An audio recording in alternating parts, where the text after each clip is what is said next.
Welcome to our second annual Pitt Global Health Case Competition. We're excited to be kicking off this event today, and we welcome those of you who were able to make it to our first in-person session for this exciting learning experience. My name is Cynthia Salter. I'm an assistant professor in the School of Public Health, and I also had the honor of serving as the Interim Director of the Pitt Center for Global Health. I welcome my colleagues from the Center for Global Studies and USIS, our content experts for the Global Health Case who bring expertise and experience from a broad range of disciplines and specialties, and I welcome our students who also hail from across a range of Pitt schools and disciplines, who will be jumping into this challenging competition. Global health is an exciting and rapidly evolving field. It's at the forefront of today's most pressing challenges and opportunities. In global health, we focus on health challenges that are not confined by national borders, such as the ongoing COVID-19 pandemic we're all experiencing. But we also focus on health concerns beyond infectious disease, such as climate change and health inequities. In global health, we push ourselves to take a broader and a multidisciplinary approach, working with teams of experts outside the traditional health fields and medical practices to address the world's most pressing health challenges at their roots. The Global Health Case Competition is a unique opportunity for graduate and undergraduate students from multiple schools and disciplines to come together to develop innovative solutions for a critical 21st century global health crisis. The competition puts students in the driver's seat, pushing them to work collaboratively outside their own field to apply critical thinking and problem-solving skills in real time. So I'd like to start the afternoon by introducing Elaine Lin, who's the Assistant Director for the Center for Global Studies, who many of you have probably interacted with in engaging in this competition. Elaine?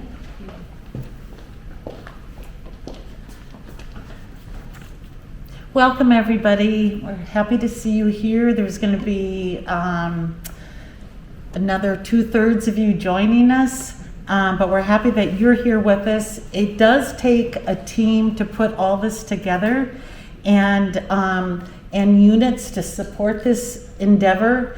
I want to invite my colleague, Dr. John Stoner, who is the Executive Director of Academic Affairs at USIS. Now, some of you might not know what USIS stands for, so I'm going to say it out. University Center for International Studies. And it is a broad organization supporting international programming from the top of with our Vice Chancellor in global programs all the way to supporting all of our students in programs such as this. Dr. Stoner is the Executive Director of Academic Affairs at USIS, and he is currently a Senior Lecturer of the Department of History. I'm delighted to be here today to welcome you on behalf of USIS, on behalf of the university, and in particular on behalf of the Vice Provost of Global Affairs and Director of USIS, Ariel Armani, who is not able to be here today, and welcome you to this kickoff event for the Global Health Case competition. We're delighted that the Global Studies Center, which is one of 6 regional and thematic study centers within USIS, and USIS as an organization is what we call a matrix organization, so it serves all the units, all the schools, all the campuses of the entire University of Pittsburgh. And our effort is to both help drive as well as implement the university's global connections, international connections. And I don't confuse the two, Elaine. I know there's a difference between global and international. But we're delighted that Global Studies is partnering with the Center for Global Health on this event. It's also only possible with additional valuable collaborators like Pitt Law Center for Bioethics and Health Law and the Global Health Graduate Student Association. We appreciate, too, the faculty involved, because this is the kind of learning opportunity that, to Cindy's point, really allows us to find, using all of the skills, writing skills, research skills, analytic skills, oral skills, to apply all of those skills to real world problems. as an historian, I rarely get to talk to people, live people at least, and so this is very exciting. This is very exciting for me. And most importantly, it wouldn't happen without you, the students themselves who are participating in the competition. So I certainly wish you all well. I hope it goes smoothly, and no pressure, but team last year did pretty well. So you've got some big shoes to fill. Thanks. Thank you, John.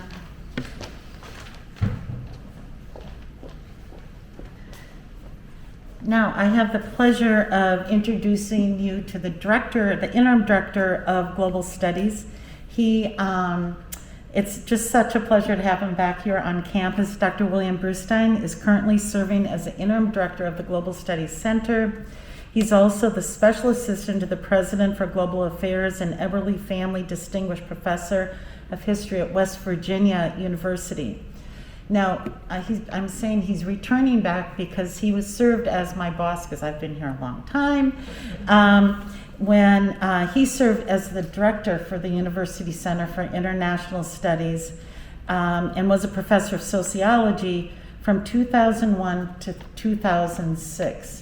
And many of the programs that we're doing today came from his ideas and his brainchild. So we're so happy to have you come and welcome our students.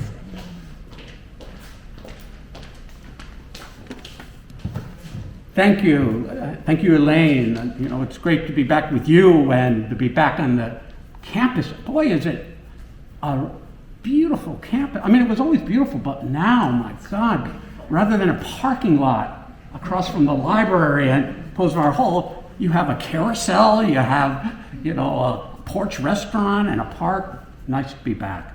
Well, welcome to all of you. This is my first official event as the interim director of the Center for Global Studies, and I couldn't think of a more delightful opportunity than this one. I'm going to take you back over 50 years ago. More than 50 years ago, when I was a student both in the United States and doing work in Europe, I was thinking, well, what kind of career might be before me? Where will my interest lead me? And when I looked out what was going on, there was social unrest. I was in France, political upheaval. In America, it was the civil rights, the anti-war. In China, it was the Cultural Revolution. Everywhere there was political, social change going on. And so I said, to be relevant, to really follow something that I felt that I could make an impact on through study and through practice, to become a comparative historical sociologist, studying political and social movements. And that's what I've done for the last, 50, 55 years. But what if I was in that position today, looking out what's going on and looking at the world? And for me today, it would be global public health. I mean, it isn't just COVID-19 pandemic that's going around, but think about this. More than 70% of the emerging infectious diseases are zoonotic. That is, they are due to changing connections between humans, animals, and the environment. And what we need today, more than ever, is to have students, practitioners come together that both understand these causes and to come up with solutions that are workable to help us address these types of challenges in the global health perspective. Now, we in the Center for Global Studies and those people who promote global studies feel that the best way to do this is through embracing a global perspective, a perspective that offers insight into the connections, the divisions, the inequalities, and the productive possibilities of transnational processes, such as emerging infectious diseases. So we encourage you to check out our website, the Center for Global Studies website, to see the kinds of academic opportunities that we offer and to see whether they make sense to you, much like 55 years ago, compared to historical sociology, was relevant for me. And so I want to wish you good luck, and we look forward to your presentations on November 5th. Thank you very much. And I want to take this opportunity to thank our really, really excellent planning team, a group of dedicated people that's worked enthusiastically for the past few months putting together this competition. Elaine Lynn, who is the glue that holds us all together and gets us through all the tasks that need to be done. Helena Vonville, who's the Pitt Public Health Librarian, who's working on developing a bibliography of sources and references and resources for all of you to use over the course. Yue Park, who is a doctoral candidate and the administrative student worker at the Center for Global Health. Bethany Flage, another doctoral candidate who serves as the activities chair for the for the Global Health Student Association. Emily Crisson, who is a current MPH student and serves as the president of that student association. And Kathleen Ali, who is the former administrative assistant for the center. Cynthia, can I add two people, please? Oh yes, please do. Because I just want to give a shout out to Keith Remack, our Global Studies intern, who's going to be providing the videos for you when you can attend, when you cannot attend. And Tamina Ahmed, who had the arduous task of forming teams. I don't want to say her name because why did I get on this team? But anyway, that Tamina Ahmed has been corresponding with some of you, and I want to give a shout out. yes, I appreciate that. We had talked about the fact that I said we left two names off the slide, so I do apologize for that. Thank all of you. This event could not come together without this, again, very multidisciplinary team. I also want to thank our sponsors for the event, the Center for Global Health, the Center for Global Studies, the Pitt Global Health Student Association, and the Center for Bioethics and Health Law for their generous support in pulling it all together. I also just want at this point to thank our content experts whom you will all be meeting and hearing from over the course of the next few weeks. I'm actually not going to go into very much about their backgrounds yet because they're connected to the case in some ways, but they will share their expertise on healthcare, on the health case, and they'll provide key content as you develop your strategies to address the crisis. And so in addition to Dr. Maureen Lichtveld, whom we'll hear from shortly, this group of experts includes Helena Vonville, whom I mentioned earlier, our geographic, cultural, and health experts, Dr. Manuel Roman Lacayo, Dr. Feroz Abdul Wahid, and Dr. Mohammed Hagamed. Our health law, and equity experts, Elizabeth Van Nostrum and Tina Batra Hershey. So this team of experts will be working with you, with the student teams over the next few weeks as you develop your strategies and prepare your presentations. At the culmination of the presentation, at the culmination of the competition, you'll present your final strategies for addressing the health issue to a judging panel comprised of 3 global health experts, including Dr. Donald Burke, who's a former dean of the Graduate School of Public Health, Dr. Wahid, whom I mentioned earlier as a content expert, and Dr. Abimbola Fapahunda, who's a global health expert and a health equity advocate who serves as faculty in both the Graduate School of Public Health and the Department of Africana Studies. So at this time, I'd like to introduce Emily Crisson. Emily is a registered nurse working right now with patients, and she's also a second-year MPH student here at Pitt Public Health. She's the president of our Global Health Student Association, and she was a member of last year's winning team at our first ever competition. And with her Pitt team, she went on to compete at the Emory University Morningside International Global Health Case Competition, where the Pitt team finished 3rd. Emily?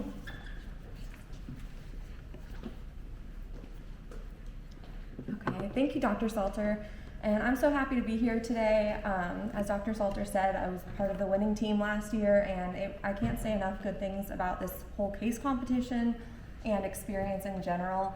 I really do think it's one of the best things that I've been a part of here at Pitt so far, and it's been a great way to integrate the class and everything that you're learning in your courses into a real life experience that you can use in the future for your future jobs and future coursework. So we decided to choose this case. We are tasked with choosing the case this year, the Global Health Student Association, along with Dr. Salter and Elaine. And we chose this case for a number of reasons. The first being which Dr. Lichtfeld, who is the Dean of the School of Public Health, her background really influenced this case. And additionally, we thought that the case would be very timely with the COVID-19 pandemic and emergency services, as well as climate change and environmental health. So without further ado, I'm sure you're all very excited to hear what the case is going to be this year. And it will be improving health outcomes through expanding access and increasing utilization of emergency medical services in rural Guyana. So that's a mouthful, but I think that it'll be a really interesting case, and I think that we have a lot of really great resources and people to help you through your time, and especially our speakers. I'm very excited about them, and I think they'll be a great help to you. And so your task is to develop a 3-year plan to extend emergency medical services throughout rural Guyana. And not only that, it's to make it sustainable too. So you will work with your teams, and we'll give you your team assignments pretty soon. And you'll work throughout the course of, I think, 6 weeks it is, to develop a solution to the case and then present it to a panel of judges. And they will give you questions, so be ready for that. And we will assign a winner, I guess. So that is the case. I'm really looking forward to hearing all of your presentations, and if you have any comments or questions, please let us know. We're here to help, and very good luck to you.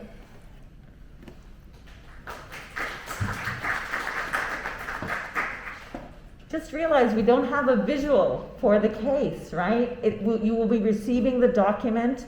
There's a PDF document with all of the background, the cultural context. It's probably, you're maybe getting a notification of your access to it shortly. We will be sharing all the documents related to the case competition in a OneDrive, and so it will become available there shortly. In the meantime, I do want to introduce the Dean of the School of Public Health, Maureen Lichtveld, who had made some recorded remarks for us today. She couldn't be with us in person. So we're going to play her recorded remarks, and she does talk a little bit more about the case. And Dr. Lichtveld is a physician and a public health expert. In addition to serving as dean, she's a professor of environmental and occupational health here at the School of Public Health. She's also the Jonas Salk Professor of Population Health. She studies and teaches environmental public health, and she focuses on an environmentally induced disease, health disparities, environmental health policy, and disaster preparedness. Her research examines the cumulative impact of chemical and non-chemical stressors on communities who face environmental health threats. She too, as I said, she was unable to join us today, but she has recorded her remarks. Hello, everyone. I'm Maureen Lichtveld. I'm the Dean of the School of Public Health, and I welcome you to this special day. I can't be with you, but I am with you virtually. I want to congratulate you too with not only being in the course, but working on a very important case study. What I'd like to do today is create a broader perspective around global health as a transdisciplinary area. There are 3 pictures that I'm sharing with you. To my right, upper right, is the head of a piranha, and I'll come back to that. In the middle is a very primitive device called a sluice box, where mercury is added to release gold. And I'll come back to that too. And to the left is the most exciting piece, and that is an upcoming summer course, a study abroad in Suriname that I will be leading. And I hope that some of you are interested in coming with me. So the objectives of today are to describe the relationship between global health and public health, to look at some key ecosystem and environmental health challenges faced by communities in lower and middle income countries, particularly those that live in the Caribbean region, and to discuss global climate change, regional climate change, and the vulnerability in the Caribbean region. But before we go any further, there are some meanings in a word. And so in the past, and you could see this is a publication from many years ago, where global health, international health, and public health were used interchangeably. What I'd like to point out, and of course, much has progressed since 2009, but I do want to point out the level of collaboration. In global health, it requires global collaboration. So versus in international health, where it often was limited to 2 countries, so a binational collaboration. And then, as you could see, way back then, incorrectly, it identified or explained that public health doesn't usually require global health. Now we know, for example, from the pandemic, that clearly public health does require global health collaboration. So what is it that that I want to make sure you take away from our brief time together? Is that the community is not one, a community is facing multiple and cumulative health threats. And that global health has everything to do with every layer that's on top of, literally on top of the communities, from disparities to environmental threats to climate change, where I'll spend a little bit more time on, and to planetary health, where I'll spend an even more little time on, are all descending on communities and on their health. So let's begin to define the outermost circle, planetary health. Here you see that we're emphasizing civilization and natural systems in addition to human systems. And so human health is inextricably linked to the health of the ecosystem. So our whole civilization really depends on human health, on natural systems, and the stewardship of those natural resources. This interdependency is under pressure because of biodiversity loss, pollution, and I'll come back to that, climate change, and I'll spend some time about that, but also mismanagement, and particularly in the Caribbean, mismanagement of freshwater resources and ocean systems. So damaging the planet really damages human health, whether it's climate change or water use, too much water use, not enough water to use, nutrition, and particularly that's the case in the 0 to 5-year-olds in many Caribbean nations, the degradation of the soil, and increasingly the loss of biodiversity is all descending upon us. But among those 5, the single most greatest public health threat facing us is not the pandemic. We'll take care of that. It is really climate change, and we're not doing nearly enough to address that. Now, taking a broader approach to looking at planetary health, One Health, and climate change, then where we see that changes in landscape, for example, due to climate change may influence diseases and may influence animal biology and human-animal interaction. Animals are often the sentinel for human health threats. And we've seen it again with the COVID-19 pandemic. And so climate change is truly encompassing not only human health, animal health, One Health, that's often referred to, but in the middle of that, it infects and it impacts actually all the 3 areas. Planetary health then in turn impacts climate change. And you could see both landscape changes and biodiversity loss reciprocally impacting both planetary health and climate change. So climate change and ocean health, whether it's carbon dioxide and other greenhouse gases, or fishermen having a decreased harvest, or consumers facing changes in prices, right? Prices are going up, and the oceans being impacted because of CO2 emissions.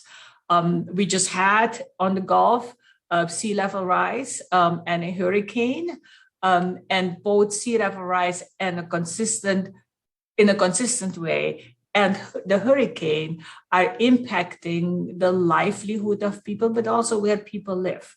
I work with a tribal nation in Louisiana, in Homa, the United Homa Nation, and they are losing land and have lost land and have to move because of climate change.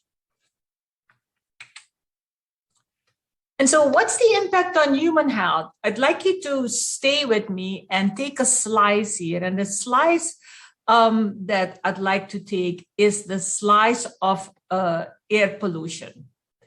The other slices you probably have heard more about in terms of factor ecology and allergens and environmental degradation. But the slice of air pollution is often misconstrued as only affecting your lungs, only affecting the pulmonary system. Yet we now know that particulate matter, those teeny tiny particles, impact your heart, the health of your heart, the health of your cardiovascular system.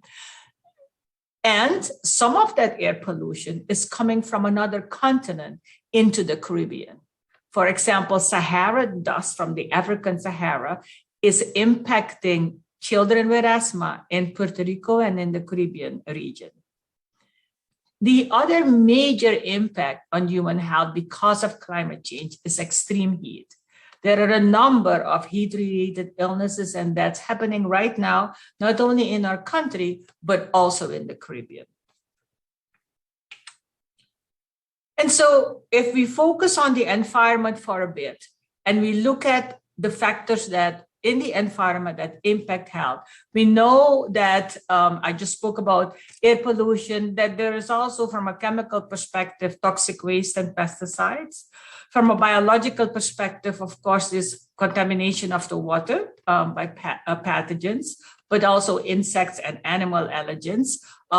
Currently, many of my friends, and including my own home, in my old home in New Orleans, where my daughter currently lives, has water damage, and therefore we can expect that there will be mold. Often people forget that there are physical factors in the environment that impact us, and one of those physical factors is noise. So the next time you hear another student or another person next to you having their cell phone on so loud with music, you can tell them that they're actually poisoning your environment. From a socioeconomic perspective, housing and access to care are really critical issues, in addition to living right close to hazards. And I'll talk some more about that.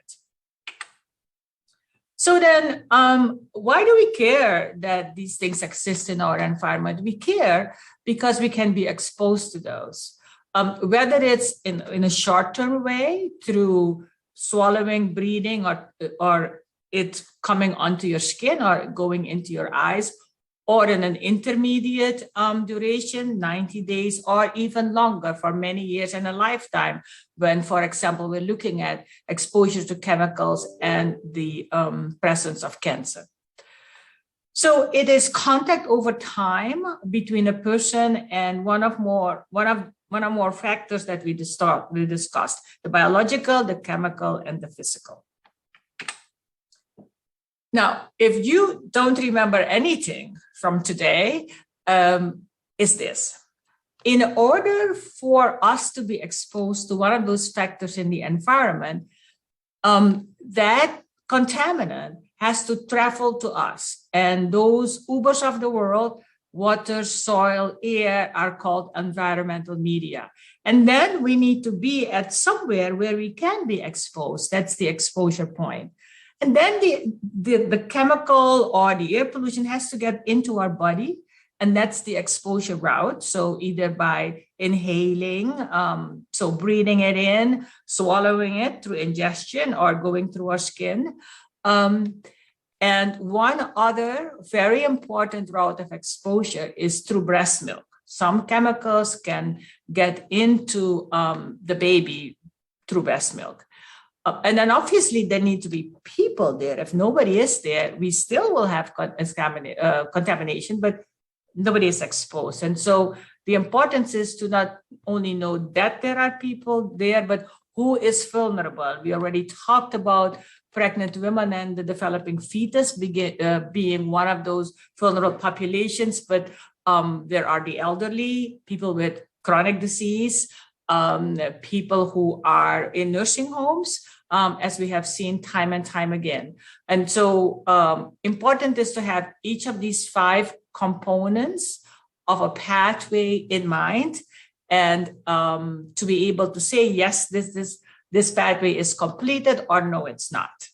I'm hoping that some of you either are or will think about joining us in our school in public health, and particularly in the Department of Environmental Occupational Health, where we talk some more about these issues. So let me take you to, from an environmental contamination perspective, let me take you to a study that I am privileged to lead in Suriname, which is right next to Guyana, where your case study is located. And it's part of the consortium, the Caribbean Consortium for Research in Environmental and Occupational Health. We are following a cohort of 1,143 back then, now 6 years ago, pregnant women in these areas, and you see the different study sites. We are examining and looking and have collected and analyzed hair, blood, serum, urine, and buccal swabs, so genetic material, DNA, of these women to see what the impact is of exposures to chemicals. So here's an example. Remember, we talked about the impact of contaminants, the taxis, and going through the taxis of the world, and impacting human health. So here's an example. If you look at the first figure, total mercury in fish, you'd see the red circle around 3 green dots. Those 3 green dots are freshwater fish. They happen to be the most preferred fish that pregnant women in the interior of Suriname love to eat. And actually, I like them too when I used to live there. But you could see that those are exactly the fish that have the highest levels of mercury compared to the 3 blue dots above that, and those are the marine fish. And so here we have pregnant women whose sole source of protein are these fish, and yet these fish are contaminated with mercury in this case. Now, we did measure, as I mentioned before, in the pregnant women. So we know the environment was contaminated. We know the surface water, in this case, the rivers were contaminated. We know the fish are contaminated. So let's see what happened if indeed these pregnant women ate the fish. And here is what we see happened. The pregnant women in the interior, and these are preliminary data, as you could see, we're still publishing. The pregnant women in the interior had the highest level of mercury. That's the yellow bar. So much higher, several orders of magnitude higher than that dotted line that you see right below the 5 there, micrograms per deciliter. That dotted line is the EPA action level, above which we are we are concerned, and see how elevated it is above that line. And so one of the things that mercury does when you are exposed is impact the brain development in the child when the child is born. And we're beginning to analyze those data. But to give you a sense of what we saw in the environment, in the river, what we found in the fish, and now what we found in the mom. And so the next step is to see what we're finding in the child in terms of the adverse health outcome. The same thing goes for lead. while lead is not from that gold mining operation, but it is from other sources. In this case, it is from, we think, we are analyzing that still, but it is from cooking material that they're using. And again, you see in the interior that the levels of lead in those women is above the CDC, the Centers for Disease Control and Prevention Action level. So not only are these women exposed to mercury at a very high level, they're also exposed to lead at a higher level. So this is the kind of cumulative risk that I talked about. So one very important aspect of global health work is sharing this information first with the community before you get to publishing. And this is what I'm doing at one of those sites. So now we've looked at the impact of mercury and on human beings if they're exposed, but let's see what climate does with mercury. So climate can have, because of climate change, you can have changes in wind direction. You can have higher temperatures. We already talked about that. Or you could have drier periods or more rain and flooding. But regardless, we don't have enough time to go through each of these arrows, but regardless of what happened on the climate change side, if you go all the way to the right, you'll see that more mercury is deposited downwind. And in fact, we found mercury in fish and in women who did not live near a gold mining site where mercury is used. So how did it get there? It got there because of the impact of climate change and the impact in change and the impact in precipitation. Because not only mercury can contaminate fish, it can also lead to, climate change can also help lead to decrease of fish, fewer fish available, and therefore less protein available, and therefore malnutrition sets in. In fact, 62% of the children 0 to 5 years old in Suriname are anemic. And so however we look at it, the impact of climate change is direct on human health, not only on the environment, but also on human health. So I want to share another aspect of global health with you. Countries do not stop and look at where they're headed or what their priorities are. Countries change. And economic development occurs. Your case study is dealing with emergency medicine services in the interior of Guyana. And I can tell you that one way this will happen is through that ship on the left, that's a exploratory oil rig, because of the investment of ExxonMobil in oil exploration on the coast of Guyana. A tremendous amount of oil has been found there, and they are going to invest in creating emergency medical services for the people that work in the oil exploration. That may not necessarily be the people that live all the way in the interior, might be some, but here is an example of how a broad partnership that includes industry is critical to get to sustainable development. The picture on the right is to remind you that global is more than one country. All along that coast of South America, oil exploration is happening. And in fact, in my country of birth, right next to Guyana in Suriname, on the coast, also major oil finds have been discovered, and oil exploration is happening there too.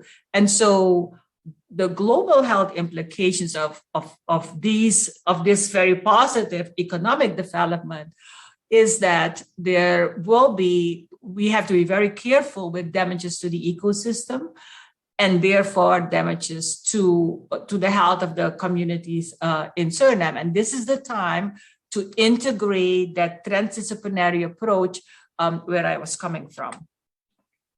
So to go back to how we defined global health versus international health versus public health. Global health is public health and public health is global health. But public health cannot be global health if we don't look at those social capitals that you see to the right. This is one of the areas that I've worked on with the National Academy of Medicine on a report 2 years ago. And that in addition to the natural and infrastructure and human and cultural and social and political capitals, the financial capital often drives many of these areas. And so for us, it is important to engage, and as you're developing your case study, engage each of these sectors when we think about a sustainable way to address the needs of communities, whether they're in Guyana or in other countries in the Caribbean, and whether it's through one lens or through a more global lens, a more encompassing lens, I should say, from planetary health, climate change, environmental pollution, and disparities. Thank you. And I know that you are all eagerly anticipating the next step, so I'd like to turn it back over to Elaine to talk with you about your teams. Well, I don't know about you, but I'm really charged up. It's not as though Guyana was on my #1 country that I wanted to learn about and read about, but after reading through the case and hearing just brief conversations from our experts when we had a conference call, it was like, oh my God, this is such a dynamic place and so much going on and so many compelling issues. So I'm really excited. Now it's time for you guys to do the work, right? But I just want to do a couple logistics things. So we are going to put documents in OneDrive, and I will go back to the office and share all of our documents, including the list of participants, the student phone numbers, emails. So you guys already have that. The bios of our guest speakers and the schedule. Do keep in mind all the events in October on Fridays will be virtual, okay? And then November 5th we'll be back in person, hopefully, inshallah. Anyway. And then, and the case study, everything will be, and the videos also from the different sessions will be in OneDrive. If you have any problems with that, my email is EEL58. I've been in the correspondence with many of you. Just let me know. Now, as we have said, this is an interdisciplinary study. And that's what that's how global health teams are formed. You don't want all political science looking at it. You don't want all business people. You don't want just epidemiologists looking at one thing if you're actually trying to solve something.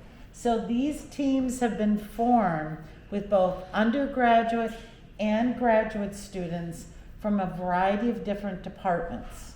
That is the justification as to how the teams were formed, okay? Now, not half of you are here today.